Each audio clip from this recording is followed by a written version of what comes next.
भारतीय संस्कृति को विदेशों तक पहुंचाने का और उसे सम्मान दिलाने का अगर वाकई में किसी ने काम किया तो वो थे स्वामी विवेकानंदा। एक बार किसी अंग्रेज ने स्वामी विवेकानंद जी से पूछा कि आपके देश की महिलाएं हाथ क्यों नहीं मिलाती। तो फिर उसके बाद जो स्वामी विवेकानंद जी ने जवाब दिया वो आप लोगों को सुनना चाहिए। उन्होंने उस अंग्रेज से पूछा कि क्या आपके देश का कोई आम नागरिक आपके देश की महारानी से हाथ मिला सकता है। तो फिर उस अंग्रेज ने कहा नहीं, ऐसा पॉसिबल नहीं है। तो फिर स्वामी विवेकानंद जी ने पलटते हुए जवाब दिया, बस यही कारण है, हमारे देश की हर एक महिला महारानी के जैसी है और कोई आम इंसान उनसे हाथ नहीं मिला सकता। अगर आपने महाभारत के किस्से सुने हैं तो आपने द्रौपदी के चीरहरण की कहानी भी सुनी होगी, जिसमें कृष्ण भगवान ने द्रौपदी के चीर यानी साड़ी को बढ़ाया था, जिसकी वजह से कौरव कुछ नहीं कर पाए थे। पर सवाल यह है कि कृष्ण भगवान ने ऐसा किया क्यों। तो उसके पीछे की कहानी सुनिए।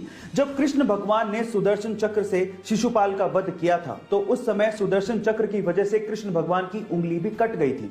तब द्रौपदी ने अपनी साड़ी का पल्लू फाड़ के कृष्ण भगवान की उंगली पे बांधा था। तब कृष्ण भगवान ने द्रौपदी से वादा किया था कि हे द्रौपदी, तुम्हारे एक एक सूत का कर्ज हम चुकाएंगे। और इसी वजह से चीरहरण के समय कृष्ण भगवान ने साड़ी को बढ़ाते चले गए।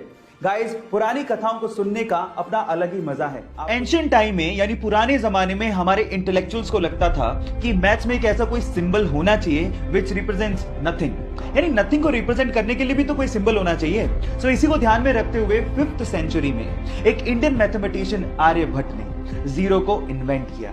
And let me tell you guys, zero का जो सिंबल दिया गया था वो हमारे पुराने मंदिरों, स्पेशली ग्वालियर के मंदिरों के दीवारों पे खुदा हुआ आप लोगों को दिख सकता है। सो गाइस, अगर आप ये सोचते हैं कि जीरो की इन्वेंशन कोई बड़ी इन्वेंशन नहीं है तो मैं आपको आपकी जानकारी के लिए बता देता हूं, अगर जीरो इन्वेंट नहीं हुआ होता ना तो बाइनरी लैंग्वेज नहीं आती, और बाइनरी लैंग्वेज नहीं आती तो एक कंप्यूटर लैपटॉप कुछ नहीं होते। जब शून्य ना देता भारत तो चांद पे जाना